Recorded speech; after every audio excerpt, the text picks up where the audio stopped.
Bugungi videoda qanday qilib turib bir oyning ichida IELTS readingdan 5,5 dan 7,5 gacha ko'targanim haqida aytib beraman. Oldin aytib qo'yay, bu videoda hech qanaqa sehrli masalliq degan narsa yo'q. Hamma narsa real ishlaydigan narsalar. Men o'zim hozir Koreyada o'qiyman va birdan universitetimizdan yangi IELTS olish kerak, IELTS sertifikatini yangilash kerak degan qaror chiqib qoldi. Va birdan biz majbur bo'ldik yangi IELTS olishga. Bundan 3 yil oldin IELTS topshirganimda ham meni IELTS balim 6,5 chiqqan va unda ham readingim 5,5 bo'lgan. Bundan 2 oy oldin tayyorlanishni boshlaganimda ham IELTS balim maksimum 6 gacha, 5,5 dan 6 gacha ba'zi chiqayotgan edi. Va keyin 1 oy davomida reading va listening uchun o'zim self study qilib tayyorlandim. Va bir hafta oldin IELTS topshirdim va reading balim 7 va overall ball ham 7 chiqdi. Bundan tashqari o'zim mock test qilayotgan paytlarimda ham IELTS'im 7-7,5 orasida chiqayotgan edi. Va hozirgi videoda men shu self study'da nimalarni ishlatganim va 5,5 dan 7 gacha qanaqa qilib chiqqanimni sizlarga aytib bermoqchiman. Self study paytida meni o'zgartirgan eng birinchi narsa bu mindset. Siz xohlagan ball bilan siz turgan ballning o'rtasida bitta narsa, ya'ni laziness, dangasalik yotadi. Agarda siz oson yo'llarni qidirishda davom etsangiz, u yo'lni hech qachon boshlamaysiz. Men hozir sizlarga bitta example ko'rsatib beraman. Tasavvur qilinglar, mana bu start, ya'ni sizlar turgan joy, mana bu finish, ya'ni sizlar xohlayotgan joy. Va bu yerda o'rtada qiyinchiliklar bor. Tog' bor, suv, yomg'ir, o'rmon, yana nimadir qiyinchiliklar. Va bu yerda ikki xil odam bor. Birinchisi bu shortcut, ya'ni oson yo'lni izlaydigan odam. Uchib o'tsam bo'larmikin, pastdan o'tsammikin, bu tomondanmi, bu tomondan, bu tomon. Bu odam o'ylashda davom etaveradi. Bu odam 1 kun, 2 kun, 3 kun, 1 oy, 2 oy, 1 yil lekin joyida turaveradi. Chunki u faqat oson ishni qidiradigan odam. Lekin mana bu yerda boshqa odam bor, ya'ni mindsetda boshqacharoq odam. Ya'ni bu odam rozi, ya'ni bu tog'dan o'tishga ham rozi, suvdan o'tishga ham rozi, yomg'irda ham, o'rmonda ham boshqa qiyinchiliklardan o'tishga rozi. Lekin oxirida kim birinchi startga, ya'ni kim birinchi finishga boradi deydigan bo'lsak, albatta bu odam. Chunki bu odam rozi, ya'ni mana shu yergacha borish shuncha qiyinchilikni ko'rishga. Lekin bu odam faqatgina oson ishni qidirib yuradigan odam. Bu gap bilan nima demoqchiman? Ya'ni qanaqadir readingning oson yo'li yoki qanaqa qilib turib bir kun ichida 5,5 dan 7 gacha 9 gacha chiqa olish degan narsa yo'q o'zi aslida. Kerakli narsani ko'rish kerak. Masalan, bitta videoda aytayaptimi? Mana bu narsani qilish kerak yoki o'qituvchi aytayotgan bo'lsa, mana bu narsani qilish kerak deyotgan bo'lsa, o'sha narsani qilish kerak va undan osonroq yo'li yo'q. Va bugun aynan shu qiyin yo'llarni qanaqa qilib turib bosib o'tish haqida gaplashamiz. Ya'ni tog'dan qanaqa qilib chiqish, suvdan qanaqa qilib suzish haqida. Hech qanaqa bu yerda uchib o'tish yoki tagidan o'tib ketish degan narsa haqida gaplashmaymiz. Agar shu narsa haqida, ya'ni sizlar shortkat qidirayotgan bo'lsalaring, afsus, bu video sizlar uchun emas.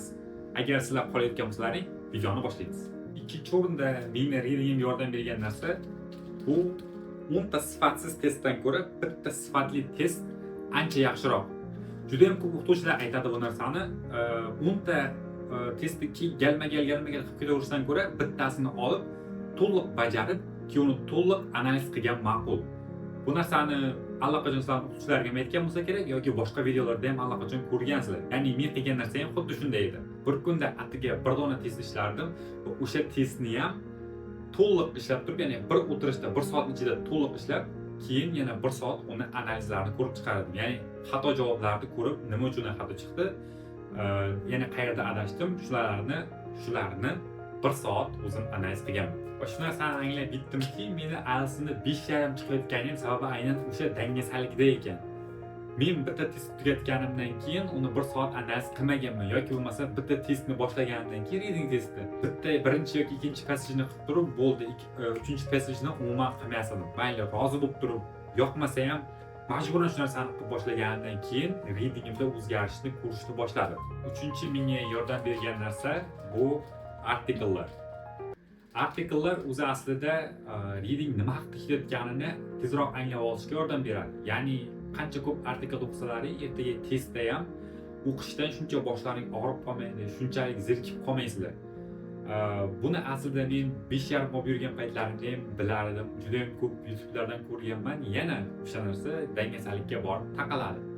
Ya'ni o'sha paytda ham dangasa bo'lganman artikel o'qishga, artikel o'zi nimaga kerak deb o'ylaganman va keyin artikel o'qishni boshlaganimdan keyin o'zimda yana qo'shimcha rezultatlar ko'rishni boshlaganman. artikellar, qanaqa artikellar o'qish kerak bo'lsa, hozir mana bu yerga veb-saytlarni nomlarini chiqarib qo'yaman.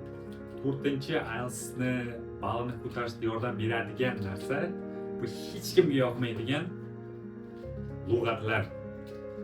Bu narsani men aytmasam hamma biladi, juda ham ko'p videolardan ko'rgansizlar, o'qituvchilar ham har kuni aytsa kerak, lekin bu narsani hech kim qilishni xohlamaydi. Agar sizlarga rostdan ham lug'at yodlash yoqmaydigan bo'lsa, sizlarga osonroq yo'lini aytishim mumkin. Birinchisi, bu bitta artikelni o'qib chiqib, bu yerdagi o'zlaring bilmagan so'zlarni yozib chiqasizlar. Bitta matnda bitta so'zni bilmay qoldingmi, shu payt shu yerda to'xtab turib, uni tarjimasini ChatGPTdan yoki bo'lmasa Google Translate'dan ko'rib, tarjimasini yozib qo'yasizlar. Lekin Google Translate'dan ko'ra ChatGPTdan foydalangan ancha yaxshiroq. ChatGPT ko'proq ma'noli tarjimasini berib ketadi. Ikkinchi marta o'qiyotganlaringda, ya'ni bitta lug'atlarni yozib chiqdilaringmi, keyin o'sha lug'atlarni iloji boricha yodlab qolishga harakat qilasizlar. Ya'ni yodlash shart demayman, chunki bitta artikel ichida kamida 30-40 ta bilmaydigan so'z chiqishi mumkin, ya'ni boshlanuvchi, ya'ni reading ishlash endi boshlagan odamlar uchun. Unda nima qilasizlar? So'zlarni olib turib, iloji boricha yodlashga harakat qilib chiqasizlar, ya'ni 2-3 marta qaytarib chiqasizlar to'liq. Ana endi bo'lsa lug'atni, ya'ni artikelni qaytadan o'qib chiqasizlar. Artikelni o'qib chiqqanlaringda aynan bu so'zni tarjimasini bilmasalaring ham qanaqadir ma'nosi yodda qolgan bo'ladi. Va shu payt o'qiyotganlaringda so'zi ma'nosini ya'ni tushunib o'tasizlar. Ya'ni bu yerda 100% o'sha so'zni yodlash shart emas. Bu so'z katta ehtimol bilan sizlarning miyalaringga ham qolib ketadi. Chunki ko'p so'zlar o'zi aslida readingda qayta-qayta keladigan so'zlar. Beshinchisi va eng oxirgi usul bu hammani qiynayotgan time managementni to'g'irlash haqida. Bu o'zingizni ayamang va vaqt qo'shmang degan usul. Ya'ni ko'pchilikda bor, 3-passajda o'rtasiga kelganda o'ziga vaqt qo'shib yuboradi. Ya'ni 3-passajda ishlayapti, o'zi vaqt tugadi, keyin o'ziga 20 minut, 10 minut qo'shadi. Ya'ni shuni oxirigacha ishlab qo'yaychi degan narsa. Yo'q, bu narsa qilishni to'xtatish kerak. 1 soat berildimi, farqi yo'q. 3-passajda boshidasizmi yoki 2-passajda oxiridasizmi, bo'ldi. Tez tugatish kerak. Mana shu sizning javobingiz. Ya'ni praktika qilib turib shunaqa time management qilishni boshlamasangiz, unaqasiga, boshqachasiga uni iloji yo'q. Hech qanaqa time management qilish uchun qanaqadir sirli narsa yo'q. Uni hech qaysi o'qituvchi o'rgata olmaydi. Only way, ya'ni only possible way odam o'zini majburlash kerak. Ya'ni mana shu 1 soat ichida bitta reading qilaman dedim, bo'ldi. 1 soat tugagandan keyin reading shu joyda o'zida tugash kerak. Ya'ni uni farqi yo'q qiz qaysi misollaringizni. Agar siz aynan shunday davomiy qilib ketaversangiz, ana undan keyin time managementni o'zi miyangizda avtomatik to'g'irlanadi. Ya'ni hech qanaqa nimanidir qilgandan keyin to'g'irlanib qoladi degan joyi yo'q. Va video oxirida bir narsani aytib qo'yishim kerak. 1 oyning ichida men umuman bir kun qoldirmay, kamida kuniga 2 soat yoki 3 soat shu reading listening bilan shug'ullanganman. Ya'ni nimagadir erishish uchun, qaysi rezultatga chiqish uchun albatta disiplina kerak bo'ladi. Va videoning oxirida like, follow va kommentariy yozishni unutmanglar. Gaplashamiz.